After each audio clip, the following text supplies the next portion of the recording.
Hello everyone, welcome to my channel.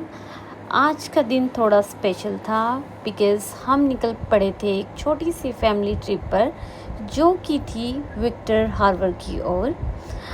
सुबह के 9:23 हो चुके थे और हम अपने घर से निकल चुके थे। वेदर था एब्सोल्युटली परफेक्ट, हल्के से बादल थे एंड बहुत अच्छी हवा चल रही थी। लग रहा था जैसे कि रेन स्टार्ट होने ही वाली है।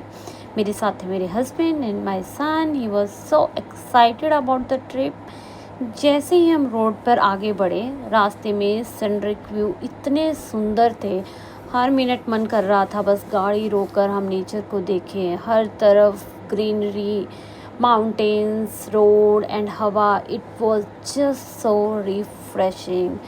थोड़ी देर के बाद हम एक फॉरेस्ट एरिया की साइड से गुजरे और बिलीव मी गाइस, वो व्यू इतना शांत और अच्छा था, बस दिल खुश हो गया। सुनाई दे रही थी बस चिड़ियों की आवाज़ें एंड हवा की सरसराहट। ऐसे मोमेंट्स हमें रिमाइंड करवाते हैं कि कितना ब्यूटीफुल है हमारा नेचर। एंड ऐसे ही चलते चलते हम फाइनली पहुंचने ही वाले थे विक्टर हार्बर, जहाँ पे मैं इसकी हिस्ट्री आपको बता दूँ। विक्टर हार्बर एक साउथ ऑस्ट्रेलिया का एक फेमस कोस्टल टाउन है।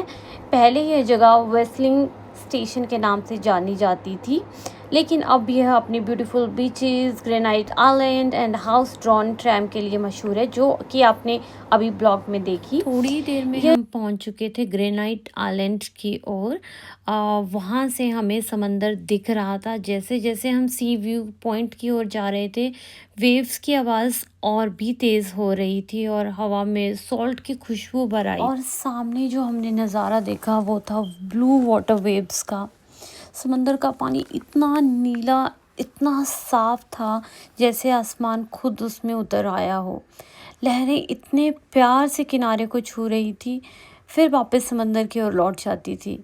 लग रहा था कोई खेल हो रहा हो, a dance between the waves and the wind. The blue water waves जो सनलाइट में इतनी चमक रही थी, ऐसे लग रहा था जैसे छोटे छोटे डायमंड्स बिखरे हों। लहरों की आवाज़ इतनी स्मूदिंग थी, बस सुनते ही रहो, कभी धीमी कभी तेज़, पर हमेशा दिल को सुकून देने वाली।